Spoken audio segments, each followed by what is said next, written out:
Assalamualaikum warahmatullahi wabarakatuh. Perkenalkan, nama saya Muhammad Aditya Rahmat dari kelas 11 MIPA 4. Di sini saya akan mempresentasikan banajar saya mengenai ekonomi internasional. Yang pertama yaitu ada definisi ekonomi internasional, yaitu merupakan bentuk kerjasama antar negara yang melibatkan dua atau lebih negara untuk mendukung kepentingan ideologi, hukum, politik, serta pertahanan dan keamanan negara di bidang ekonomi. Selanjutnya ada manfaat ekonomi internasional, yaitu memperkuat peningkatan kerjasama ekonomi, perdagangan, dan investasi di antara para anggota, serta meliberalisasi secara progresif dan meningkatkan perdagangan barang dan jasa. Selanjutnya ada faktor yang mempengaruhi. Yang pertama adalah letak geografis. Negara yang berada di kawasan Asia Tenggara akan membentuk kerjasama untuk memenuhi kebutuhan negaranya. Contohnya yaitu ASEAN, AFTA, dan MEA. Yang kedua ada tuntunan era globalisasi. Adanya globalisasi mendorong terjalinnya hubungan ekonomi antar negara yang ditandai dengan pertukaran ilmu pengetahuan, faktor produksi, dan hasil produksi. Yang ketiga ada sistem ekonomi. Sistem ekonomi yang diterapkan suatu negara berpengaruh terhadap kerjasama antar negara. Kesamaan sistem ekonomi negara memudahkan dalam menjalin kerjasama. Yang keempat ada ideologi sistem politik. Perbedaan ideologi antar negara dapat memicu permasalahan yang berdampak konflik antar negara.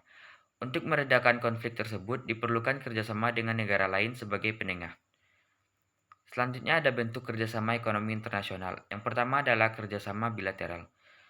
Kerjasama bilateral adalah kerjasama yang melibatkan dua negara atau lebih dan bersifat saling menguntungkan, bertujuan menjalin hubungan dua negara dan hubungan dagang dengan negara mitra. Yang kedua adalah kerjasama regional, yaitu kerjasama yang dilakukan oleh negara-negara yang berada di kawasan tertentu dan biasanya berdekatan. Yang ketiga adalah kerjasama subregional, yaitu bentuk kerjasama beberapa negara di subkawasan yang letaknya berdekatan secara geografis. Yang keempat adalah kerjasama antarregional, yaitu kerjasama yang melibatkan beberapa negara dalam satu kawasan dan negara-negara lain di kawasan berbeda.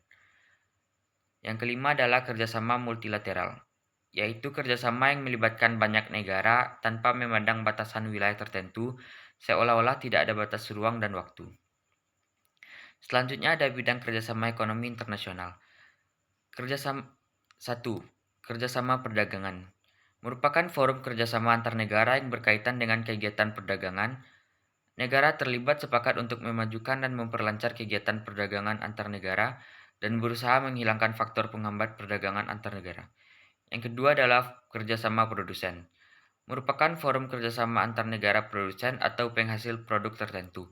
Kerjasama ini dibentuk untuk menentukan kebijakan terkait tingkat harga dan jumlah produk yang dihasilkan. Yang ketiga ada kerjasama keuangan. Dibentuk untuk memberikan bantuan keuangan kepada negara-negara anggota yang digunakan untuk pembangunan, perdagangan, atau pembayaran hutang. Selanjutnya adalah kerjasama pasar bersama.